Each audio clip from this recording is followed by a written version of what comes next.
Yeah. Good afternoon, everybody. I'd like to call the meeting together to order.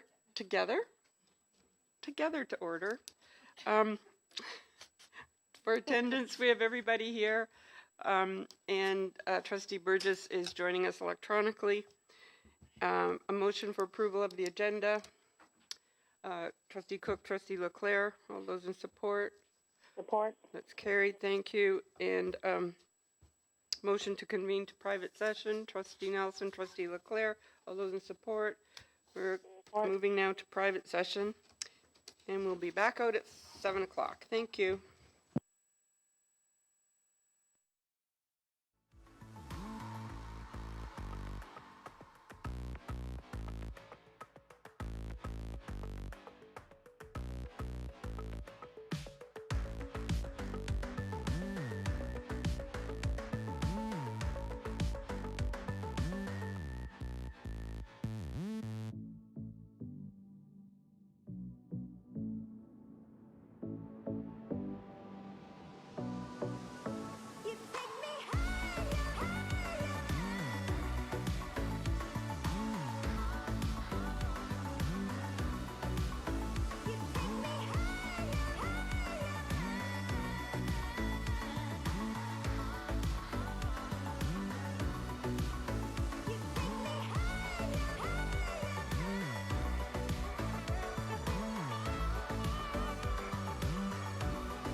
had a couple of issues arise that we were dealing with.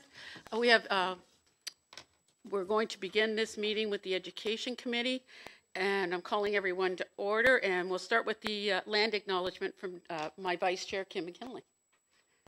Thank you. We acknowledge that we are on land and surrounded by water, originally inhabited by Indigenous peoples who have traveled this area since time immemorial.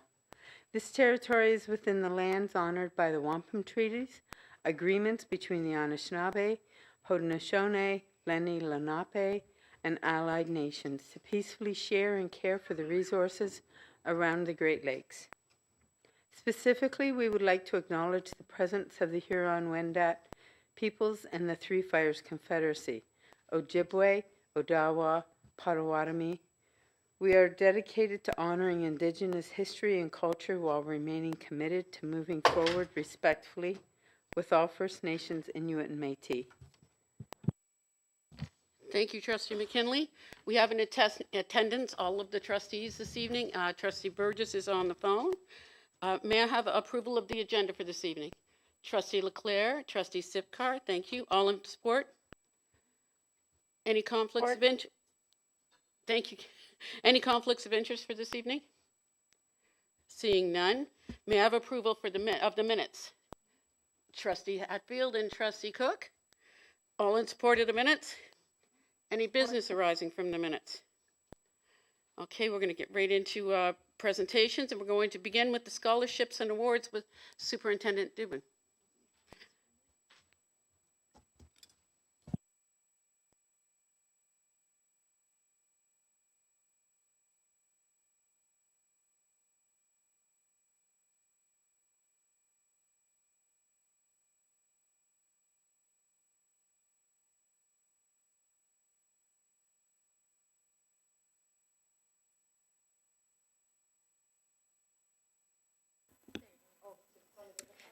Good evening.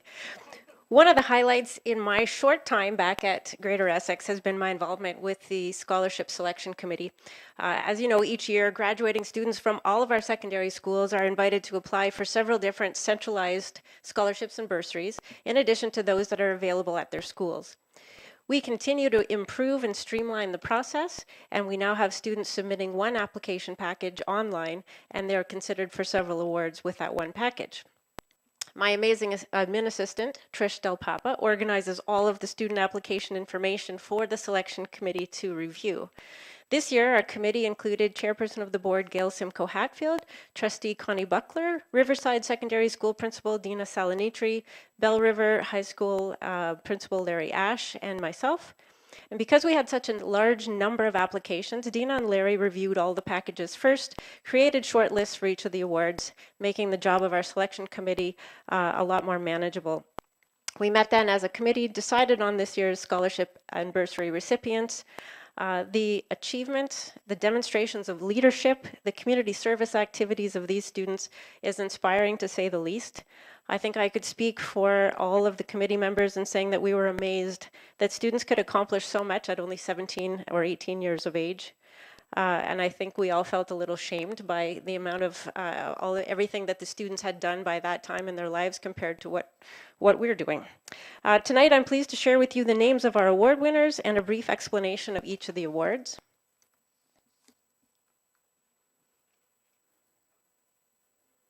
I think I'm pressing the right button.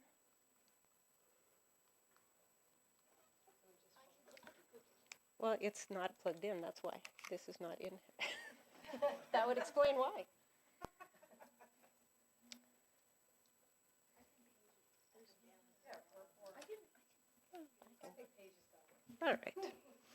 All right. The Leaders to Be Proud Scholarship Award is for $500 and recognizes a graduating student who advocates for inclusivity, diversity, and supports the 2S LGBTQIA+ community within their school or their hometown. The Leaders to Be Proud Scholarship Award is the first of its kind in Essex Region, aimed at honoring students who show strong leadership skills and community service through participation in inclusive organizations or initiatives at their school and or within their community. And this year, our recipients are Noah Hage from Leamington and Maeve Gatt from Sandwich Secondary School. The Bill Lamb Memorial Award. Bill Lamb was a Windsorite who worked for 23 years with the Windsor Board of Education. All of his work was in the area of special education. Bill will always be remembered for his work, supporting the needs of students with developmental challenges at both the local and provincial levels. He firmly believed that the educational goals for students with developmental challenges were no different from those of any other students. Bill promoted assisting individuals to perform and achieve at the maximum of their ability, and he focused on providing equal access and opportunity for all people with developmental challenges in our community. In addition to maintaining an average academic standing, demonstrating good character as well as leadership, the recipient of this $500 scholarship has to confirm attendance to a college in the area of developmental support worker program. And this year, our recipient is Chloe Renaud from Walker Collegiate Institute. The GECDSB Every Child Matters Scholarship is awarded to graduating students who identify as First Nations, Métis, or Inuit. Students who applied for this $1,000 award created a document or video providing details of the negative impact of residential schools upon themselves and their families. Through this scholarship, it's the intention of Greater Essex to honor the families of residential school survivors and provide financial aid to support students who have been so negatively impacted. The financial support assists students in making their dreams more affordable as they head to post-secondary school programs such as college, university, technical, or vocational training. And this year we have 5 recipients: Drake Johnson from Kennedy Collegiate, Zaria Augustine from Leamington, Emma Land from Riverside, Aidan Olette from Sandwich Secondary, and Serena Chichu Young from Walkerville Collegiate. The studied international bursaries, these are $750 bursaries to be awarded to international students who are attending a secondary school in our board and who are planning to attend university or college in Ontario. The successful recipients have to be current policy holders of study insured by Ingle International Health Insurance. They maintain a high academic standing and demonstrate leadership. This year, our 2 award winners are Baizheng, or Jack Jiang, and Jai Yi, who goes also by Rebecca Heng. Jack is from Massey and Rebecca is from Walkerville. In 2002, the Junior Achievement of Windsor Essex closed its doors after 46 years of service to the youth in our community. Junior Achievement has provided education for youth in our community, and as that was its primary goal, a sum of money has been donated to Greater Essex to establish a Junior Achievement Scholarship and Bursary Fund. These recipients must be pursuing college or university, maintain a good academic standard, and demonstrate good character. We have a $1,500 scholarship going to Michelle Chen from Riverside Secondary and a $1,500 bursary to Anita Lee from Massey. The Robert Little and Deborah Dean Little scholarships are outstanding in both their value and the positive impact as they truly change the trajectory of our students' lives. The Little and Dean Little scholarships are awarded to 10 Greater Essex graduating students at a value of $10,500 per year for up to 4 years of post-secondary studies at a Canadian university, which means a total of $42,000 potentially for each of those students. We're really thankful to both Bob and Deborah for their generous financial support. Students awarded the Little and Dean Little scholarships have demonstrated academic competence. They've also received a supporting letter of reference from a teacher at their school and a recommendation from the school team made up of guidance staff and administration. They've demonstrated a commitment to non-academic pursuits, having been involved in lots of activities within their communities, have demonstrated leadership skills, and are basically all around great kids. This year we have we have one of our honorees right in the room with us today, but we do have Priya Channa from Essex District High School. We have Aya Knopfer from Kennedy Collegiate.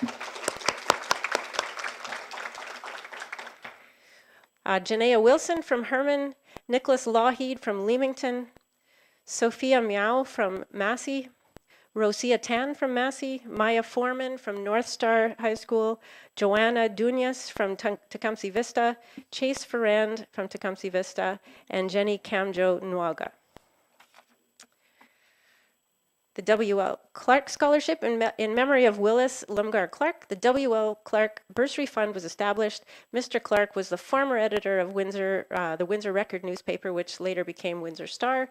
When he passed away in 1984, he bequeathed a portion of his estate to the Board of Education for the City of Windsor and wanted to be sure that the funds were distributed to students who were pursuing post-secondary studies at a university. He also required that the recipients of these $1,500 scholarships demonstrate strong leadership ability, initiative, and academic achievement. And this year's recipients are Owen Evans from Herman, Amira Kamaya from Kennedy Collegiate, Rayton Chen from Massey, and Zizi Kalakech from Riverside Secondary.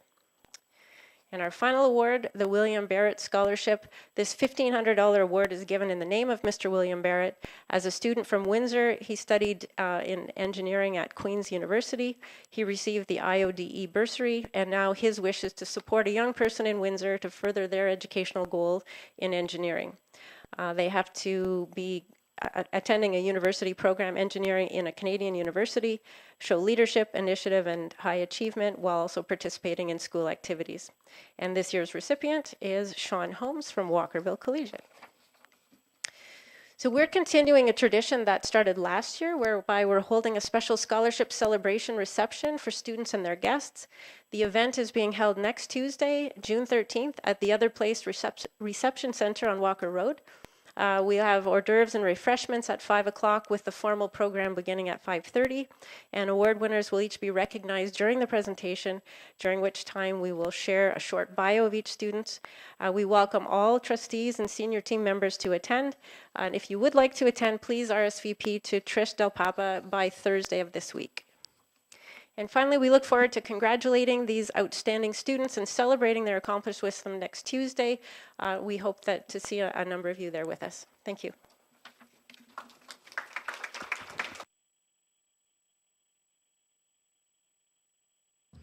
That's always so exciting. Thank you very much.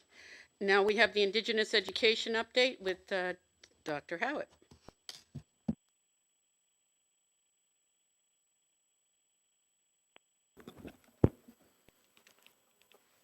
Thank you. Thank you, Madam Chair. I'm pleased to be here this evening to give an update on Indigenous education. First of all, I'd like to start off with an acknowledgement for the Open Minds team. We have two academic support workers, Lindsay Bondi and Katie Harrington, our Indigenous graduation coach, Angel Renaud, our FMNI support workers. We have three, Andrea Blanchette, Adrian Klein and Crystal Mishner, and then we have our Making Connection tutors, and then we also have our Indigenous education teacher consultant, which is Tina DeCastro. And it's really important to start with an acknowledgement that these people do the wonderful work every day in our schools to support our Indigenous students and families. So there's three components to the work. We initially started with two and have expanded to ensure that we have community engagement.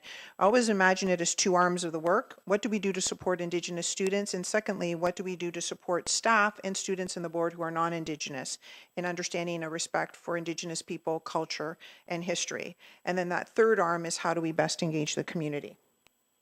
So let's start with students.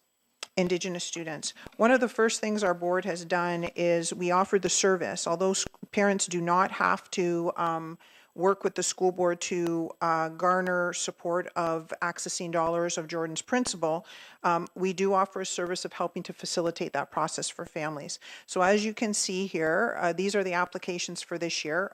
Some of them have been approved, but families work with the district school board to ask for support in terms of educational assistance, psych supports, supports for technology, and for orthotics and other sensory tools to support the students in removing obstacles in their learning. The other component is we have the Indigenous support workers, and essentially they do four things. They focus on the achievement of students in their academic success. They also focus on the learning environment and the student interaction in that learning environment, student engagement, as well as physical, social, and social, emotional, and cultural balance for the students. So here, how do we do that with three people for all Indigenous students? We have about 650 self-identified students in the district, and how we determine where they go is based on data. the needs of the students. So what we do is a tiered system. So we use that data to align the resources to the students. And so you see the weekly support are 12 schools where there's regular interaction with the highest number of students in schools. The monthly support is an additional 11 schools. And that link at the top of the screen is any other school that has an Indigenous student just fills in that form if they need a touch base or support or advocacy in a meeting, and resources are deployed to assist that way. So any student at any time is given support, but the highest needs in the highest needs schools are provided direct support on a regular basis. So here's some examples. Adrian, all of these support workers are outstanding and of all of Indigenous background, but here's just a few examples of some of the things that they do. They do Indigenous stories and art. They do smudging circles based on the request of Indigenous students or Indigenous families. It's never at the request of somebody who's non-Indigenous. He supports Indigenous language, and one of his strengths is he is an amazing powwow dancer, so he does that work with the students. And then each of the workers help to support the application of Jordan's principle if it's a non-related staff application. Here we have Crystal, and Crystal provides support in the way of cultural games, requests for wellness supports, tutoring supports outside of the school day. They do cultural things like they do making fry bread, in-class support for mathematics, and in this case she's done specific work based on the students that she works with on helping people to understand the importance of Indigenous hair. So again, it's very direct to what the students need. Andrea does Indigenous games. She does beading. She does wellness and nutrition breaks. Again, making fry bread. They do community school bulletin boards, and it's done with the students. So again, it's involvement with the students. Moving to Angel, our graduation coach, the whole component of having an Indigenous graduation coach is to remove the barriers for students. So helping them engage in the school in a positive way to support their learning and well-being and achievements. The biggest thing is they establish relationships with the students, and I don't know if you recall a report that I brought to the Board of Trustees earlier this year, I think it was the fall, when we did a forum with Indigenous and Black students, and they told us the number one person that they trusted in the school was the Black graduation coach, the Indigenous support workers. So it's people that they identify from their own culture. So their relationship building is number one with them. And then they identify supports. In this case, Angel, working with secondary students, works very closely with student success to facilitate those supports. She works in all of the secondary schools as well as SWAC and PASS and so on. And so again, her highest area of regular and biweekly is based on the needs of the students within the district, and she's constantly touching base in all her other schools based on the 84 potential graduates. So here's some data that was provided in terms of I get regular data on, we code students as either green, where there's constant communication with them, the supports are in place for them, there's regular attendance, they're on their way to graduating, and then we also code yellow and we also code red. You'll see the first circle at the above is indicating that 52 students were on track to succeed, and then the one below is the most updated one where we have 60 students on track to graduate this year of the total of 84 students. She also engages in creating opportunities for students, like organizing and facilitating attendance at skilled trades opportunities, field trips, doing workshops to access scholarships and band funding. She also ensures attending camps during March break at our post-secondary institutions. And the number one there at the top, the kids said, you know, we'd like a motivational quote every day. And talking with the students, so she does that every day with the students on EDSB to be responsive to what they thought would help give them a little bit of a boost, a positive word every day. And she also works with the Aboriginal Post-Secondary Information Program in providing opportunities with Indigenous representation in post-secondary institutions. She helps them with their application for college. She helps them get the voucher funding for the program, and they each get their own graduation cap, and beading is very important in the Indigenous culture. So I was just in a school and saw Angel. She worked with the kids throughout the day. At lunch, she was sitting with them, beading with them. So that's what we're looking forward to at graduation. And here's just a few pictures of the students engaged in the trades and OYAP workshops. And just to go into our academic support teachers, like I said, we have 2 of them. Their main work is in the area of literacy and numeracy, and they use diagnostic assessments at all times to know where the students are at and what they need to do to provide support for the students. It's asset-based, focused on what the students can do, and it's fundamentally based on a relationship with the student and with the parent, regular communication with the parents. And groups are created based on their ability, and they shift as students progress in the program. So here you'll see at one of the teachers works at 3 schools. She has a total of 34 students. It's broken down to who is receiving literacy, who's receiving numeracy, and who's receiving both.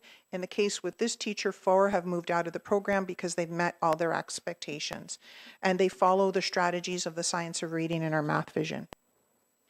This teacher works with 40 students in 4 schools, and again, breakdown of who receives both math and literacy, literacy or math, and again, follows all the strategies of SOAR and the math vision. And you'll see here the combined literacy goals, a total of 74 students that are worked with in the area of literacy, and that the majority of the students are have achieved their goals or and moved to new goals or on track to receiving their learning goals, or at least they're working towards them. But the majority of students are getting success in their personalized program. The same for the math goal. In fact, more students are achieving with the math goal of the 74 students. We also have a Making Connections tutoring program. It's offering support, free tutoring support to families. It's done either virtually or in person. It focuses on literacy and numeracy. We do hire teachers with a content area specialty in science as well. So that's offered to a regular component of 25 students throughout the year, although some students may come in and out of the program. The other component is in community engagement. And we have our regular IEAC meetings. We have a mandatory 5 meetings a year, but typically we end up having more ad hoc meetings in between, so it's more like 9 or 10 in the year. Our newsletters, we do a drop to families to make sure that they receive them, and our Open Minds Facebook page is visited regularly. It's one of the best ways that we communicate with families, and then we also have representation from IAC on both GECPIC and SEAC.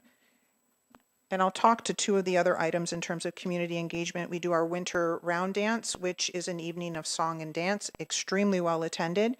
And we did 2 family paint nights where families and students got to work with Moses Ludlam and created some memorable artwork together from an Indigenous perspective. And this year new, we did 4 cultural nights at King Edward Public School. I went to 3 of them. There were 150 people at each of those sessions, people beading, doing artwork, doing ribbon skirts, dancing, eating together. And at every session that I went to, there were babies there that were like weeks old. So it's really about the community coming together. Very, very positive. And it's in partnership with SOHAC. And now what we do to support teachers. We spend a considerable amount of time trying to make information available to teachers. So when it comes to the Day of Truth and Reconciliation, we put out a sway for individuals. Each year, more is added to that sway, and they provide pedagogical considerations, lesson plans, learning activities, video links, as well as books that are being highlighted from their library. And then there's live sessions. In this case, this year, we had sessions with Moses, who is an artist, and then a residential school survivor, Geronimo Henry. We also do the same for Treaty Week in November, providing an array of information to our teachers. Again, pedagogical considerations, books, videos, lesson plans, and live sessions. In this case, we also had a session with George Kennedy from Oneida Nation talking about wampum treaties. I shared with this earlier in the year. From an art perspective, we had 61 FMNI students from grades 7 to 12 go to congregate at Walkerville, and they had an opportunity to join Cree Dene composer singer Cheryl Siwapegum. And then after that, we had teachers stay for a workshop, and it was like simply outstanding, amazing work that happened there. And then we also offer literature sessions and learning sessions throughout the year. It's not just done in September and June. So here's an example of an author session that was offered with David Robertson and a comic artist, Cole Pauls, with our students. Again, focusing on supports and talents of Indigenous people rather just than focusing on the trauma and harm that was created over time. We are also presently updating our NBE literature kits to be ready for September, and each kit will focus on a different genre and allow for student voice and choice. And here we also do Missing, Murdered, and Indigenous Women's Day in May, again offering resources to teachers of activities that they can do in their classroom, video links, and live learning sessions. We also try to do work with the students right in the schools with our artists, and this is an example of what was done the week of May 8th to 12th at Lakeshore Discovery with Moses again, and students focused on the question of what does being responsible to the earth and each other as part of a community mean to you. So they created that image together and painted it together with the artist. This year, our powwow was a community powwow. It was a collaboration between the University of Windsor and St. Clair College, and it was a 3-day event with drumming, dancing, crafts, special guest performances by DJ Shub, and we had 7 different schools and classes attend from those schools, as well as 120 Indigenous students from all over the district come and enjoy the powwow. And many of them danced and prepared ribbon skirts to wear during the session. And then we also try to work with community organizations or opportunities outside of the district. So in this case, there was a professional learning beyond the classroom session on reconciliation. So we paid for teachers who were interested in doing this learning.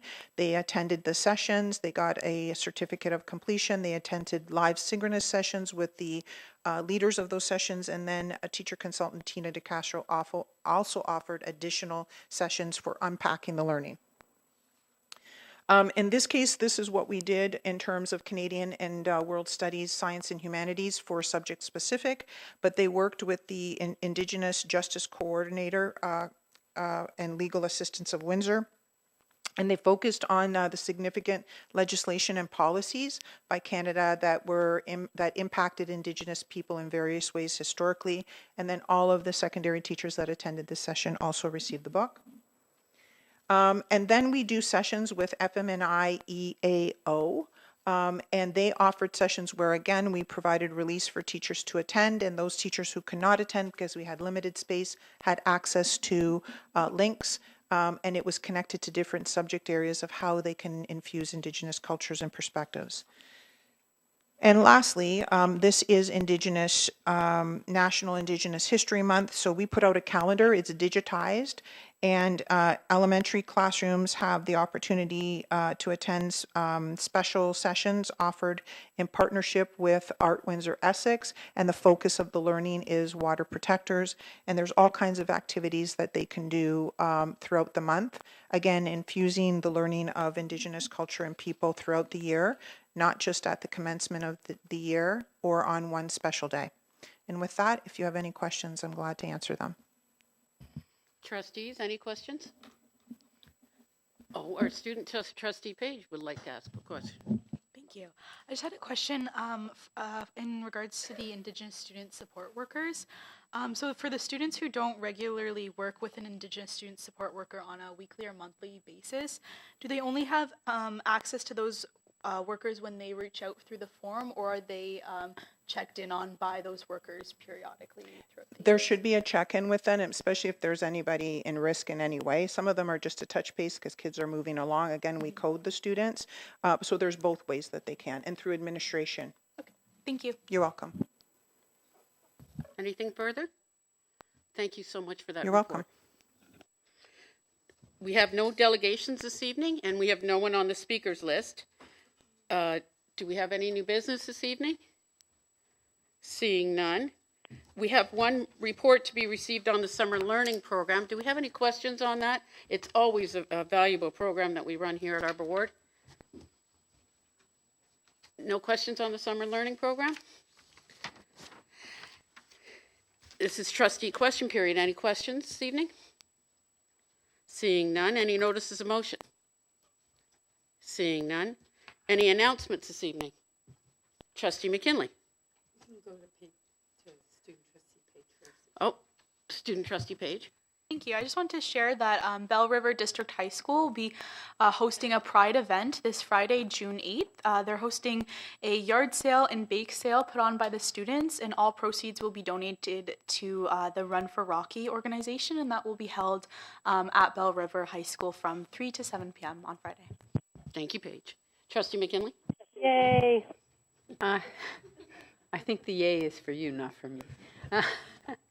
I just wanted to announce that I had an opportunity to get into a couple of schools, which is always the best part of this job. There was an arts evening held at Marlborough, which was absolutely fabulous. I've been to lots of other themed evenings, but I don't get to a lot of arts ones. So it was really nice. And they featured our young violinists and also some other band members playing as well, plus a lot of art, a lot of, poetry. It was just a fabulous thing, and there was lots of life and people in the building going around. So as well, today I had a chance to slip into Glenwood quickly. They are having an exhibition as part of their IB programming. And so I got to learn a lot about wind turbines and electricity. So it was great being able to interact and hear the students give their presentations to a complete stranger, and they did a fabulous job. So those were just a couple highlights because it was nice to get back into the schools. Thank you. Any other announcements? Before I go to, okay, I'm going to go to my list. First off, I was at Vista for their performance, She Kills Monsters. I know you were all invited to it. If you get a chance, you might want to check it out. It's pretty cool. The kids have done an awesome job with everything. They ran the whole show, the lighting and the background and everything. It was great. Secondly, we have the Pride Month this month, as we're all aware. Indigenous History Month, World Environment Day. Father's Day is June 18th. Canadian Armed Forces Day is June 7th. World Refugee Day is June 20th.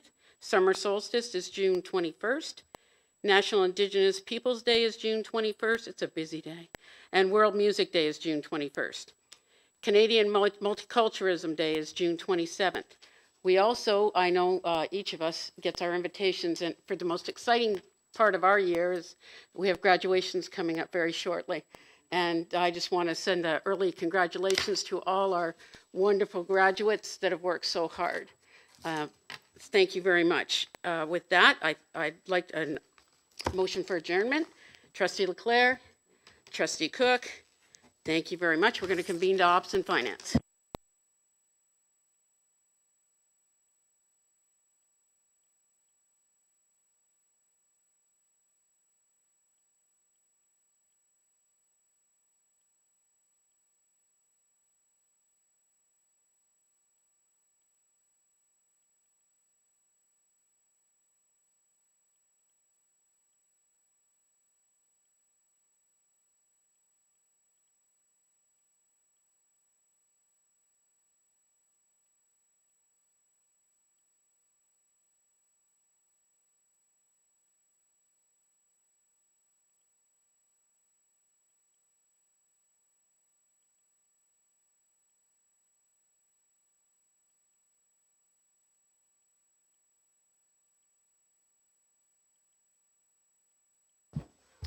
Good evening. I will call to order the meeting of the Standing Committee on Operations and Finance.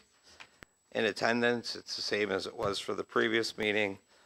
Motion to approve the agenda. Trustee Cook, Trustee Hatfield, all in support. It's carried. Declarations of conflict of interest. There are none. Approval of the minutes from May 2nd, 2023. Motion to approve. Trustee Cook, Trustee Cheen, seconding? Okay. I do need a seconder, Trustee Hatfield. Before I call the question, Trustee Cheen, do you have a question regarding the minutes? Oh, yes. Last time I made a motion to make correction regarding the minutes of the last meeting, and about my motion was was not finished before it was ruled out. So I remember trustee made a motion and it was passed, but it didn't record in this minutes. So are you referring to the minutes from the previous meeting? Trustee Sipkar.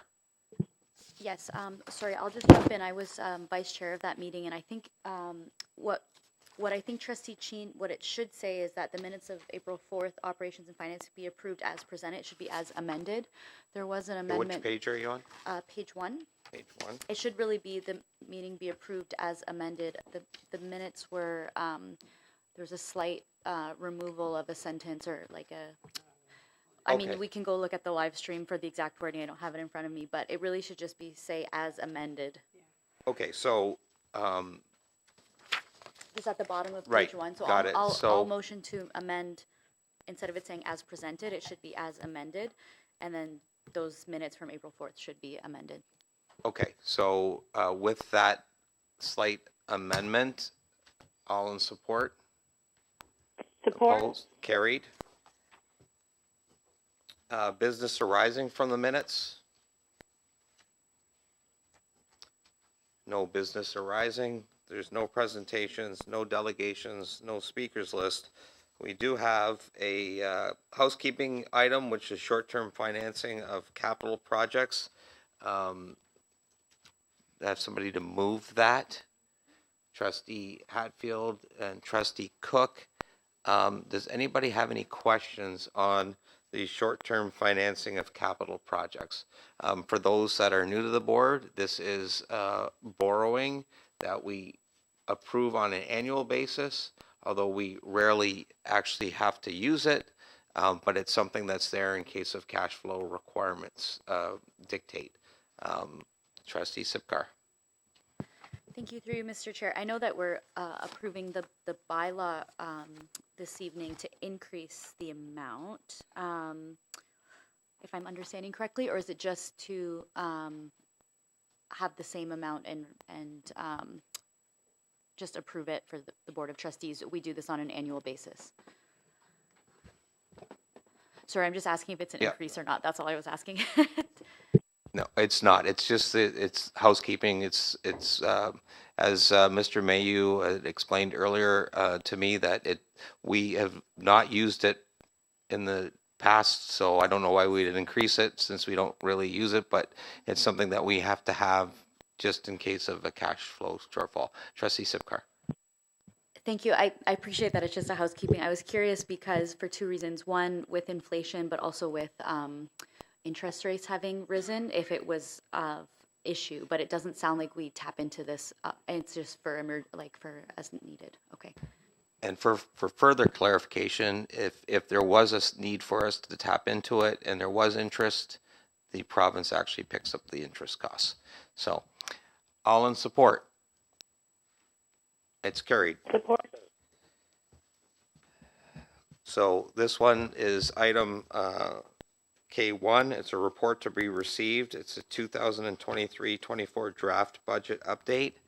I'm assuming there's questions related to that. Does anybody have any questions related to the draft budget update? Trustee Sipkar, you're on a roll. If anyone else wants to go ahead, but through you, Mr. Chair, I just wanted to make sure I understood because it was my understanding that we couldn't run a deficit 2 years in a row, but it looks like, as per this update, that we will be presented with a budget with another deficit. Has the ministry changed their position on that, or are we just taking that risk in the sense that we know that we are not going to be able to fund all of our expenses? So I'd just be curious for your thoughts. So we did run a deficit 2 years ago to the tune of $88,000. So it is on paper a deficit. However, I'll ask Mr. Mayu to comment on the final. There's some adjustments. Yes, there's some adjustments that actually puts us back into the black of about $100 and some thousand. $163,000. So technically, we didn't run a deficit 2 years ago, because that was my concern as well. But yes, and in terms of this current year, it's too early to tell. We've got our fingers crossed. Fair enough? Okay. Any other questions? Any other questions? If no one has a question, I have a couple. Okay, my question would be to Superintendent Armstrong. $4.5 million deficit. If we were to try to tackle that $4.5 million deficit to get it down to zero, what would that look like? How could we accomplish that if we had to? Thank you through you, Mr. Chair. We actually started with a much larger number when we were working on the budget. So to get to this $4.5 million number, which is not the ideal number, obviously we don't want to be in this position, we reduced a significant amount of expenses through the non-salary line in order to preserve staffing.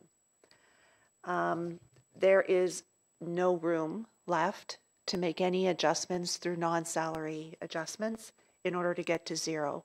So if we really wanted to get to a balanced budget, we would have to contemplate staffing reductions. And it would depend on the level of staff that you would be looking at. It could be anywhere between 45 to 50 staff members. And already, if you consider we're already staffing right now our teachers at an appropriate class size range, it kind of starts eliminating where you would be looking for those savings. Thank you. Last round of questions. Okay. No other questions. We're going to move forward to item K2, which is community planning and partnerships, which again is something that we report on annually. But I'll let Trustee Armstrong just give a really high overview of how this year's performance was better than, sorry, what did they call you? Trustee, sorry. And you could have been called worse, I suppose. Superintendent Armstrong, about the change in approach this year compared to previous years. Thank you. Just very briefly, we hold community planning and partnership meetings with our community members every year. In the past, Superintendent Allwender and myself have done a stellar job in hosting these sessions. But for this current year, we actually brought in Watson and Associates, which this organization you've met, Jack Amendolia, for example. They provide planning services to the board, and we actually brought them in to coordinate and to actually host a session. And we had a very good response from our municipal and community partners in terms of participating in the meeting. I think that the information presented in that meeting was much more relevant for our municipal partners. It certainly it was very well received. It had a lot of great dialogue going back and forth, and it also provided an opportunity to introduce Watson to our municipal partners, because we want to obviously partner with them much more effectively as it comes to planning for new schools and new development. And so the report does provide a summary of what was contained in that presentation. Typically, we also provide information to community partners about spaces we'll have available in schools in case there's an interest in utilizing some of that excess space. But with the number of the steps and gains classrooms that we'll be implementing in 23-24, there really aren't a lot of excess space now in schools for the community to participate in using those facilities. And in addition, the report also does provide a list of the attendees at that meeting, as well as the new community partnership agreements that we have in place, which are bolded on the last appendix. Are there any questions? Trustee Sipkar? Thank you. Through you, Mr. I have Chair. a question. I just wanted to say, well, I had a thought and a question. I think it's really great that you brought in Watson and Associate, and I like that we're taking a proactive approach in terms of building relationships with both community partners, but in particular municipalities. And I'm glad to hear that went really well. It says here, based on the criteria in the regulation, there are no schools that have been operating at 60% or less of on-the-ground capacity for the past 2 years, and most have more or have more than 200 unused pupil spaces that would be available. So if I'm reading that correctly, we had the meeting, but there really wasn't much to chew on in the sense that we don't have any schools that are available. But it was really about, here's what our vision is at Greater Essex. Here's what we're doing in terms of community partnerships, but we really couldn't offer any of that actual space, if I'm reading that correctly. Thank you, through Mr. Chair. That is correct. For this current year, there isn't an opportunity for next year for that to be available for community groups, for example, to utilize classrooms or things like that in our school spaces. But the meeting itself actually was very positive in the sense that we shared enrollment trends. We shared information about where we see capacity or need for school spaces. And we're collaborating, obviously, with the municipalities in that regard, particularly since the ministry now is looking for schools to be ready to build right away. So that was very beneficial from that perspective. Thank you. So as a supplemental, when you were in that meeting with those community partners, it was fairly well attended, and they expressed their needs for whatever space that they are needing in their community. Was there any sense that moving forward there would be opportunities for those partnerships to be built into, let's say, new builds? Is that kind of the direction, or is it more to just generate discussion and see where it goes? I'm not sure if that was part of the discussion at all. Thank you, through you, Mr. Chair. Certainly there was conversations about, potential space that the board would require down the road, where we saw potential where new schools may be required because of community development or growth in those areas. So we certainly had those conversations. And as well, we had, municipal partners or partners through even Hotel Dieu Grace Hospital as an example. And just even those conversations too about sharing data from the school board's perspective about number of students and birth rates and where we're seeing growth, I think was beneficial from their perspective as well. So it covered a wide range. Trustee Chin? Thank you, Chair. And I remember before the pandemic, our school board provided free use of the building, classrooms during the weekend. I remember the Chinese Association, they have the Chinese class, and it was free there. But after pandemic, it stopped. I wonder, those kind of free use, provide to the associations will still continue or not? Thank you, through you, Mr. Chair. The board's rental of space, we have a policy and a regulation on the board's website. And within there are several appendices that provide community rental rates. And certainly where we have registered charities or where we have community groups, the rental rates are very, very discounted for smaller organizations to use board facilities. So certainly that is an opportunity that is available. We do have to be mindful, though, that the board still does need to recover costs for custodial cleaning, if there's potential damage to facilities and things of that nature, particularly if you're using even an outdoor facility like a track. We need to be mindful of the wear and tear associated with that. But certainly there is very discounted rates that are available by just looking through the policy and regulation or contacting the board's rental department. Trustee Burgess? Thank you, Mr. Chair. I'm looking at page 28, the last page of our agenda, and other partnerships, Kingsville District High School / Migration Community Hall. And the facility partner is listed as the Corporation of the Town of Kingsville.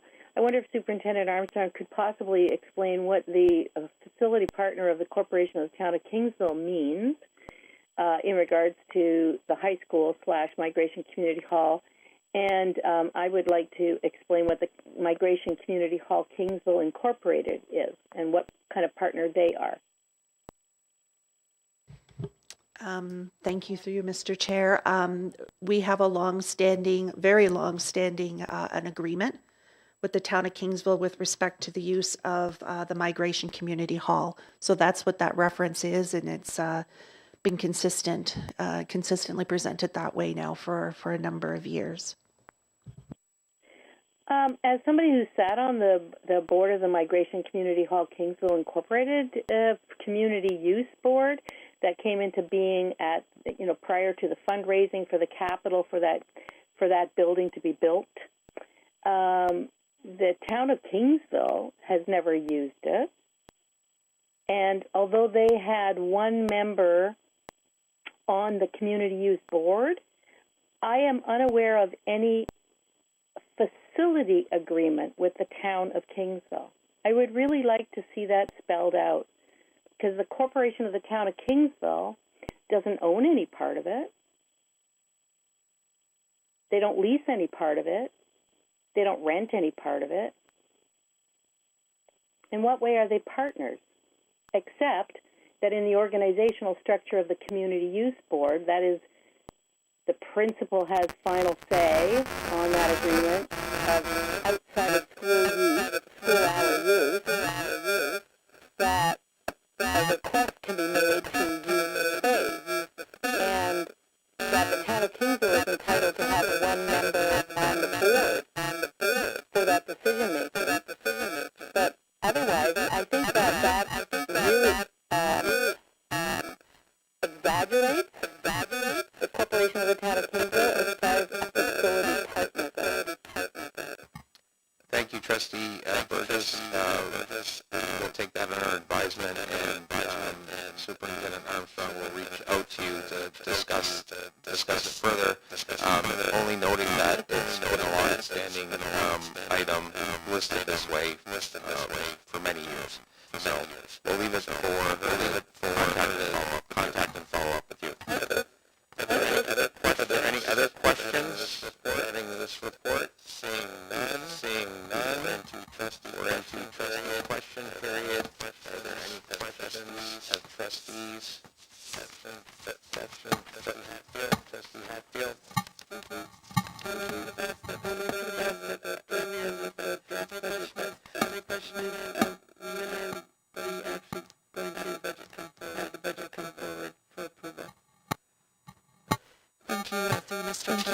Mr. Chair, the intention is to bring it forward tentatively planned for June the 20th, just prior to our public session board meeting. Are there any other questions? Sorry, Trustee McKinley. To that, also wondering how soon will we get the budget binder? Because it takes a little time to digest all of that and get our questions in. So I had it written down for our announcements that I would advise all the trustees that the budget binder is expected to arrive at your doorstep between the 9th and 12th of June. Superintendent Armstrong has asked if you have any questions that you submit them in writing prior to the 18th, which is a Sunday. So apparently she's working overtime on the weekend. But yeah, it's much easier if we get questions written in advance to allow for a wholesome and in-depth response. Are there any other questions for trustee question period? Seeing none, is there any notices of motion? Are there any announcements? I had an announcement, but I just did it. Anybody else with any motion to adjourn? Trustee Buckler, Trustee Sipkar, all in support. Approved. We're moving into public session. We got to do the public session. Yeah.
that. Item E, declaration of conflict of interest.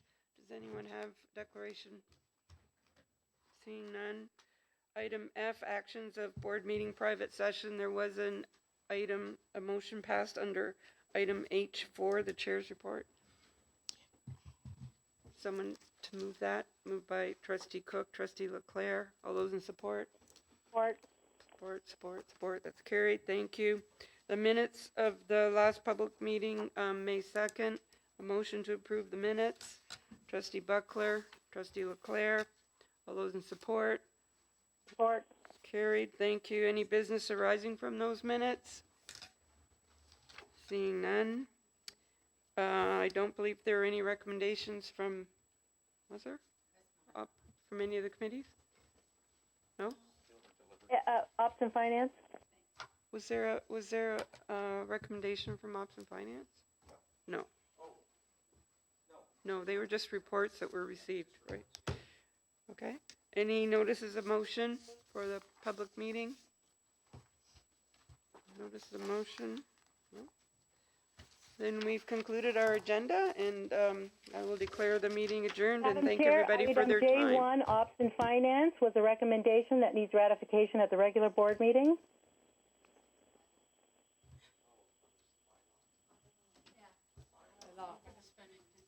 I'm going to rescind the adjournment. So apparently there was a recommendation from Operations and Finance.